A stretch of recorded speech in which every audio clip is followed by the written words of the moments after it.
Hello, my name is Jennifer Sills Almeida. I am going to be working with statistical tests today. It's going to be a Pearson test.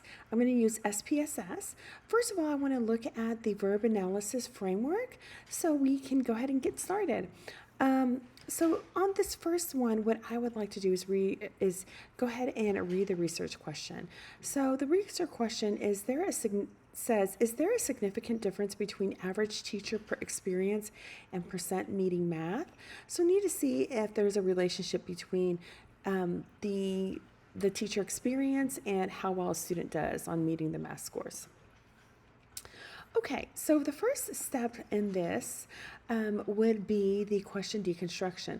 Before starting SPSS, we need to verify that the research question aligns with the statistical test to be run. As I've indicated, the statistical test would be Pearson. So is there a significant relationship between average teacher experience and percent meeting math? By looking at the verb analysis framework, we know that the primary verb is correlating, so it's a relationship between teacher experience and percent meeting math. So does that teacher experience level affect that? So the verb type is relational, and we'll be using a Pearson test. Now the independent variable will be the teacher experience, so how much experience the teacher has. And it'll be a continuous at ratio level for this. And the dependent variable will be the percent math score that it meets for the math score. So that also is a continuous variable at ratio level. So this alignment shows that with the relational verb plus a continuous dependent variable, we can use the Pearson test, Pearson R plus test. So let's go to the step one hypothesis. The null hypothesis shows that there's no significant relationship between teacher experience and percent meeting math, meaning the rho equals 0. The research alternative hypothesis shows that there is a significant relationship between teacher experience and percent meeting math. So rho is not equals 0. Now, to just clarify something real quick, I want to let you know that this video is really instructive than perfectly clean data sets, because in a second you'll see some outliers with zeros that I do want to explain. In this situation, there is not a significant relationship between teacher experience and percent meeting math, so we'll retain the whole null hypothesis, but I do want to show you the data.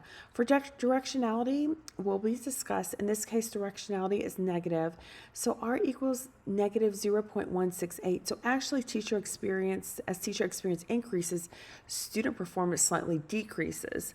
But this relationship is slight, it's very weak and not meaningful. So it does not have a huge effect. As you can see, it's negative 0.168. Okay, setting the alpha. So when we're looking at P levels to determine if it is significant, we in education usually set an alpha level of 0.05. So we reject the null if P is less than 0.05, retain the null if P is greater than 0.05. So this is just to explain how we derive, the alpha when we're looking at the P value, whether or not significance. Okay. So the design, we have to look at assumptions. Step 3 involves assumption. Is there a significant relationship between average teacher experience and percent meeting math? So for the first assumptions, is there continuous variables and stuff? Well, we know that percent that math meets is scale and continuous, as well as teacher experience. So we've met that assumption. The second one would be the two variables that we're checking we are checking a relationship for. So we have those two variables right there. So the scaled ratio variables, the percent math and the teacher experience. So we know that we can use Pearson R as the appropriate test to test this, whether or not there is a relationship between the two. Now, what we're going to have to do first is check normality within each group. We are going to have to go to SPS. So now I'm going to go to SPSS. I am going to show you what we need to do to analyze. So we are going to have to analyze, go to descriptive, statistic, and explore. So we are going to put in the teacher experience and the percent meeting math, and then check for normality and Shapiro-Wilk. We're also going to look at a histogram and a QQ plot for each group. So I am going to go ahead and jump there so we can look at that.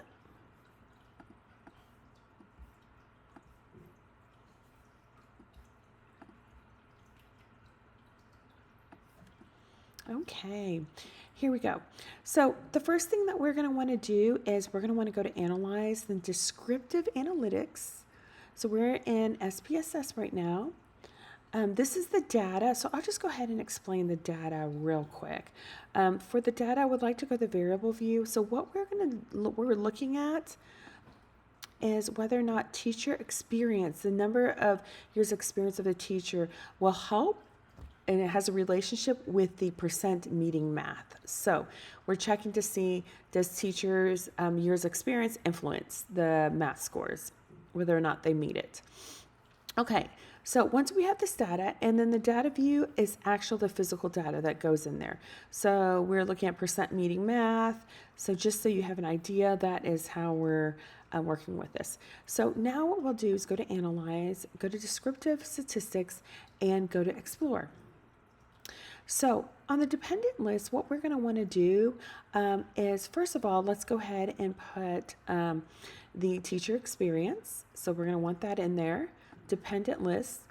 For the plots, we're going to want to do the histogram and normality plots, and then we're going to hit continue, and then we're going to set this here.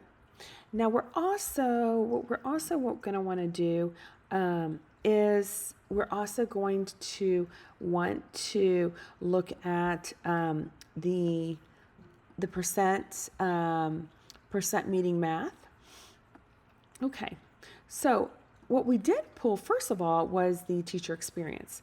So in here and stuff, the teacher experience, the mean, we have that, the statistic 7.75, we have the 0.437 for the standard error.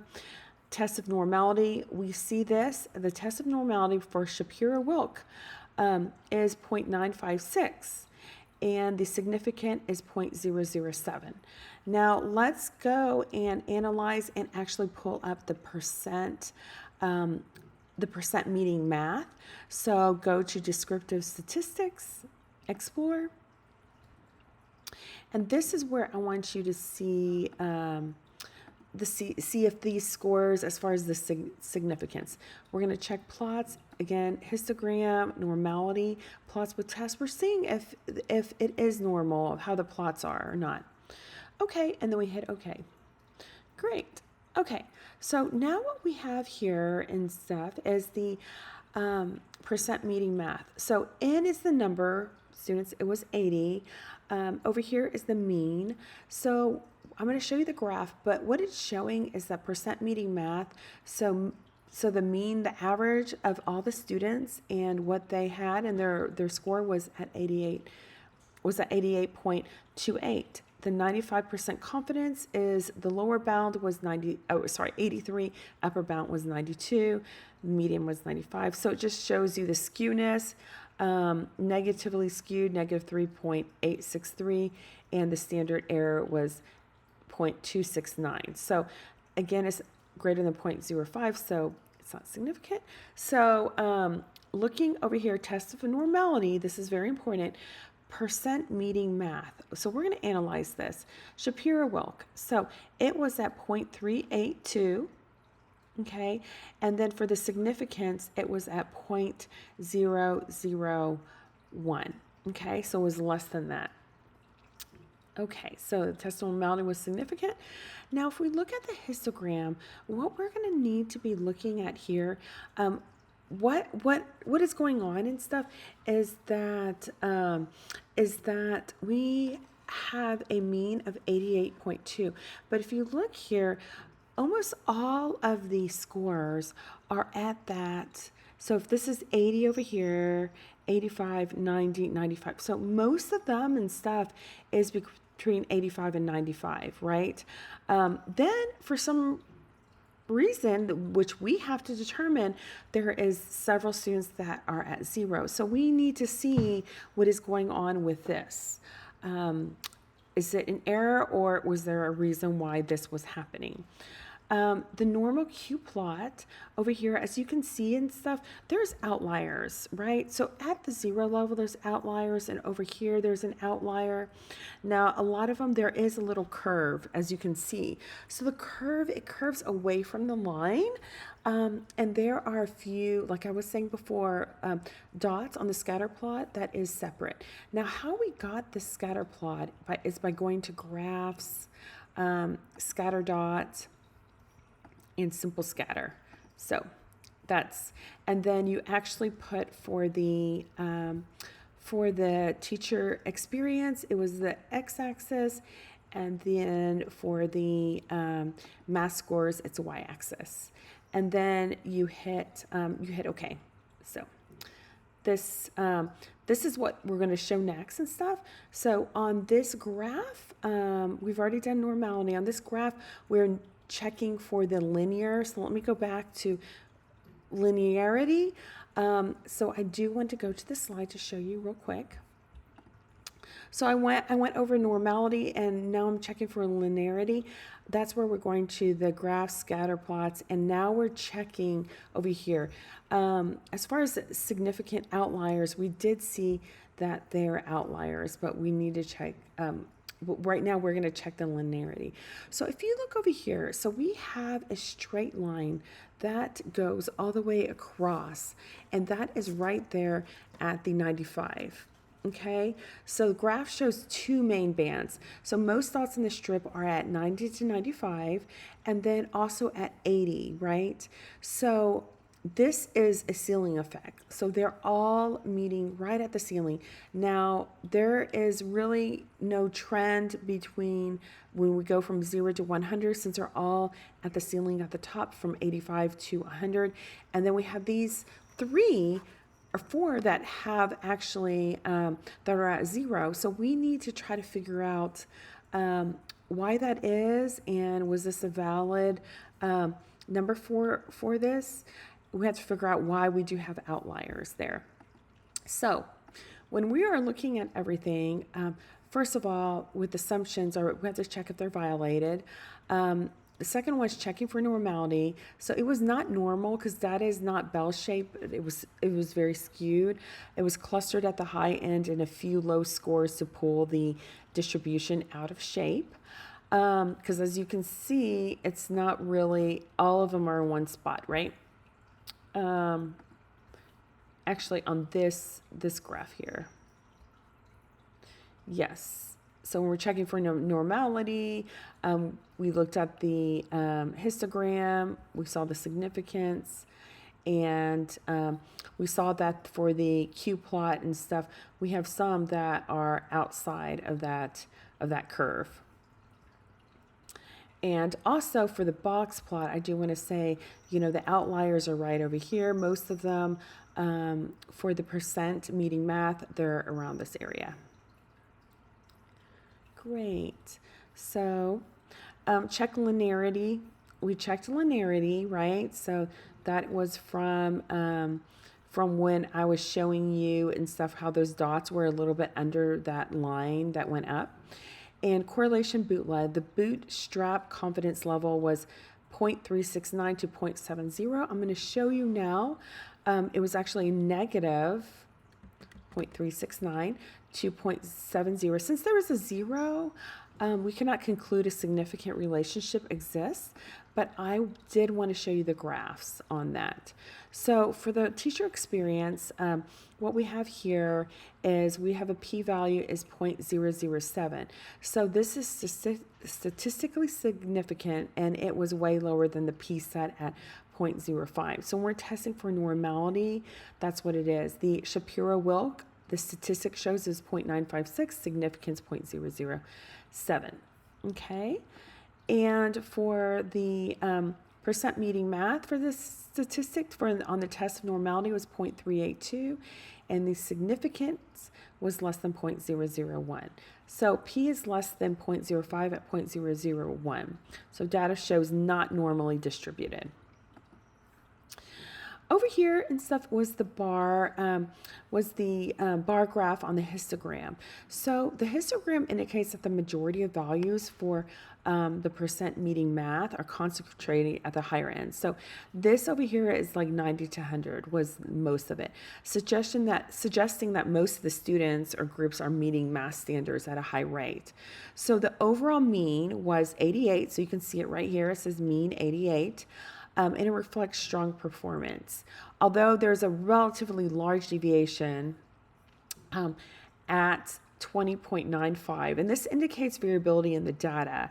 So it's largely due to a few low outliers. Like right here was kind of like the outliers, but this is the graph, but it shows on there, and I'll show you in a second, in regards to the outliers that we had. Overall, while performance is generally high, the presence of lower performing groups highlights potential inconsistencies. So that is why we are going to have to look at beyond just the normality and the linearity and stuff, trying to figure out why the outliers happen. So as you can see here, the outliers are these numbers here. It does curve, so it's not normally distributed. So for the Q plot, you can see it's not normally distributed, as many of the points do deviate from the diagonal line, right? But most of the values are clustered. If you look here, 85 to 100. So in this little section here, as you can see these dots, 85 to 100, that is where most of the meeting math scores are sitting at. This suggests that although overall performance is high, there's availability with some groups performing significantly lower, as you can see over here. And it highlights a need for targeted support to address these disparities or figure out if there's a problem within our data. Okay, so over here, the box plot has flagged the outliers below. So these are the outliers, number 4, number 9, and 32. These cases are the ones that we're trying to figure out what is going on. So we have to check if they are diverting the results. Over here and stuff is where most of the meeting math scores are laying at. Now, the scatter plot shows a relationship between teacher experience and the percentage of students meeting math standards. So, as I explained, there is a band. Most of them are like right here, over here around 85, 90, and then over here at 80. So 80 and 90 is where it's sitting in. Then we have those 3 outliers here. What we are going to have to do and stuff is we are going to need to sort the cases. So what I did is I went ahead and sort the cases. I'm going to show you the data in a second to sort it to where it had the lowest percent meeting math numbers. These are where our outliers are at 0.000. This is the school 1, school 6, and school 2. Those are the ones that had the 0. And I can pull that up for you right there. Okay. And the next thing that I do want to show you, moving along this line, would, as you can see, these are the ones with the lowest scores, and it was the schools 1, 6, 2, and 4. So these are the schools that actually had that 0 data on there. Now, when we're running analysis, what we're gonna do, I'm gonna pull up this analysis. For some reason, it kind of went away from us. So I'm going to put PR66, and then we're gonna open this file again.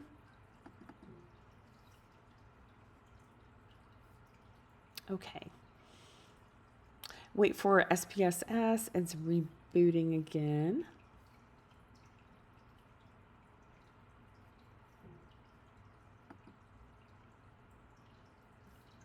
Okay, great.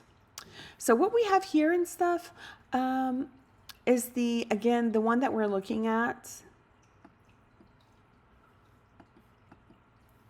The one that we are looking at is this one here. Percent would be the average the percent meeting math, and also teacher experience. So what I'm going to want to do is go ahead and we covered this. For some reason it went out. Okay, great. So over here, what we're going to want to look at would be we went over the histogram and how a lot of them are laying at that 90 to 100. We went over the Q plots, and now what we're doing, we looked at normality there, and also what we did and stuff. This is the histogram for the teacher experience. Okay, great.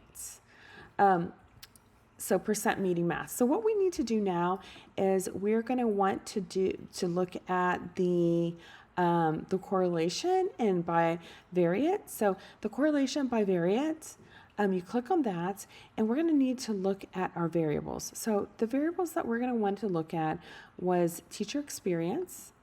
We're putting that in there. And also the percent meeting math, because we are trying to figure out how do those outliers, why did it happen, and where is it working from. So we're going to look at Pearson, and we're going to look at Spearman.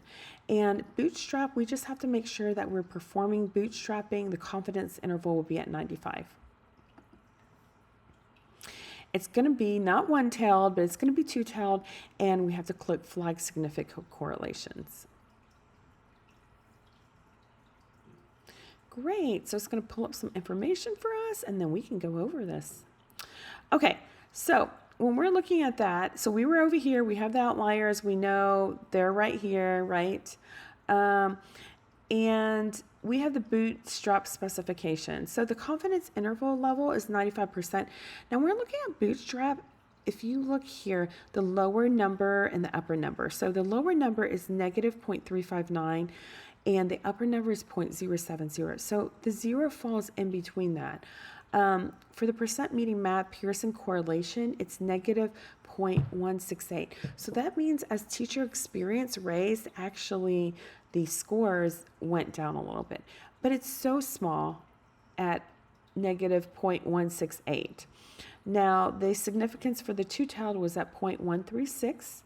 So with p-values at 0.05, it's raised, it's higher than that. So we're not worried about a huge significant difference in that number, right? Because we know based on that experience level, with an alpha of 0.05, and it's at 0.136, it shows that there's not a significance there. And you can see that from the data. N equals 80, and there's a standard error of 0.109, and for the percent meeting math, the confidence interval level for the bootstrap is 0.109 all the way to negative 0.359. And this just shows that. So what the other tests and stuff that we had checked on and stuff was actually the Spearman's row. So if went back and looked at that, I had clicked on check the box for Spearman row. So what we're going to look at is the correlation. So we see here that for teacher experience, it is at 0.609. So that's high. It's way higher than 0.05. So we know that there is not a significance on that because of it's not it's significant. It's only significant under 0.05. For the percent meeting math, as you can see, the teacher and teacher experience, we have as it negative 0.058 for the correlation significance a coefficient, and then for the significance 0.609.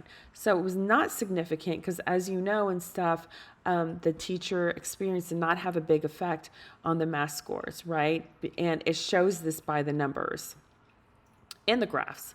So the bootstrap, what it did is it had negative 0.290 to 0.181. So this kind of explains the non-parametric correlations and why we had to look at those outliers of zero to see, like, was it a problem with the data? So the data probably did have an issue. So I want to go back to my PowerPoint that I had here. So it is going to be right here. Okay. So what we're looking at here and stuff, went back to the bootstrap. We saw that the error was negative 0.359, 0.070. So 0 falls within that.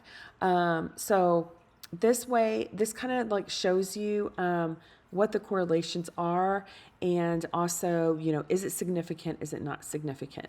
So making a decision, the correlation analysis indicates that there is a weak negative relationship between teacher experience and the percentage of students meeting math standards, negative 0.168. So what that means is that actually, as it's a negative, so as teachers have more experience, actually the scores actually go down and not up.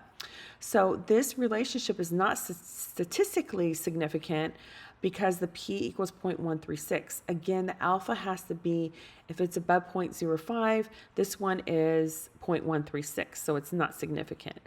It exceeds 0.05, this p-value here, and the 95% confidence interval is from negative 0.359 to 0.070.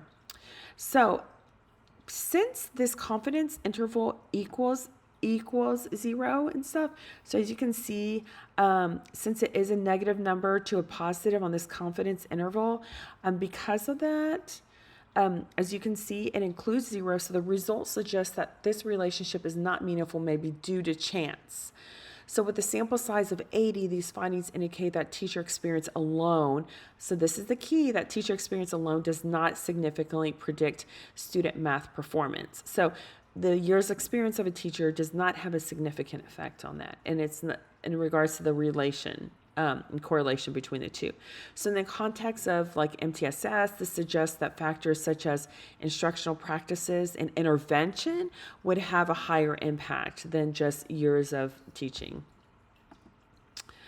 So the correlations, again, I went through this already and stuff, but we can look at that. The lower and upper, negative 0.359 to 0.070, that's a 0. So it could be because of chance that it was at that number.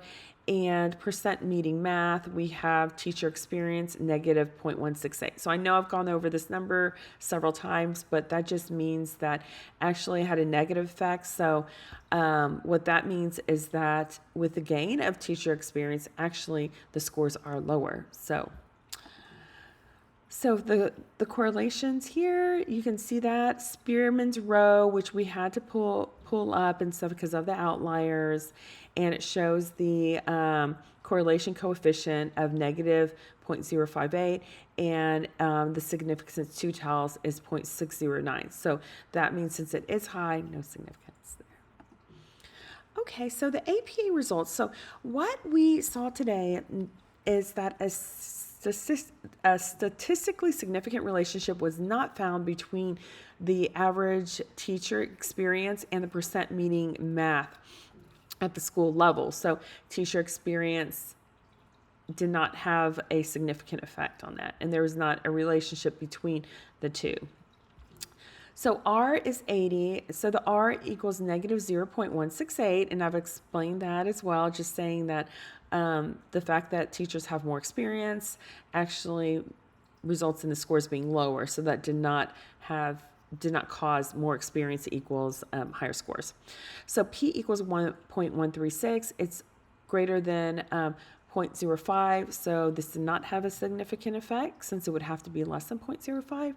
And this is the bootstrap, 95%, negative 0.359 to 0.070. The zero is within there. And also we had to look at R squared. So R squared had to be actually calculated separately. So R squared is 0.028. For percentage, this means that only about 2.8% of student math performance is explained by teacher experience.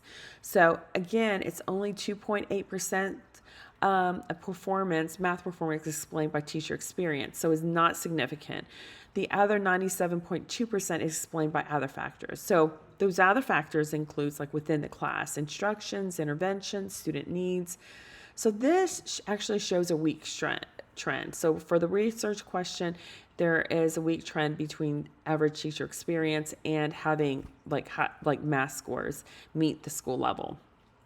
Spearman Rowe was completed as a robustness check due to the presence of outlier cases. Remember our ones with the zero, near 0% meeting math. So it was yielding a consistent results.